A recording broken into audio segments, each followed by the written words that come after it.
আমি চিনি না। শুভ দুপুর বন্ধুরা, এই মুহূর্তে আমরা দাঁড়িয়ে রয়েছি 24 নং গ্রাম পঞ্চায়েতের অধীনে মেটোপাড়া সংসদে, এখানের বটতলা। আর যাওয়ার পথে বটতলাতে দাঁড়ালাম, এর পাশেই দেখলাম একটা সুন্দর জায়গায় বেশ কিছু হাইব্রিড মাছ জড়ো করা আছে। একটা গাড়ি এসছে, ইতিমধ্যে নিয়ে যাবে আজকে শুনতে পেলাম। তো এখানে এক স্থানীয় ব্যক্তি এখানে চাষ করেছিল, সেটা আজকে বিক্রি করা হলো, যেটা শুনতে পেয়েছি। মাছগুলো দেখতে খুব সুন্দর লাগছে, চলুন আপনাদের সাথে শেয়ার করি।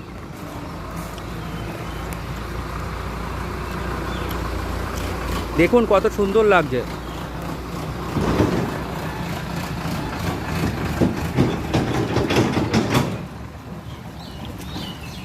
সকাল থেকে এখানে রাখা হয়েছে মাছগুলো। ওর সাইজে খুব খুব বড় হয়েছে। বেশ কিছু মাছ দেখা যাচ্ছে, সেগুলো সাইজে খুব বড় মনে হচ্ছে। আন্দাজ করলে প্রায় 3 কেজি থেকে 5 কেজি ওজনের হবে, কিংবা তার বেশি হবে। এই বিষয়ে খুব ওইটার আন্দাজটা ঠিক করতে পারছি না, কারণ জলের মধ্যে কিছুটা রয়েছে। তবু আমি খুব ক্লোজলি দেখানোর চেষ্টা করছি।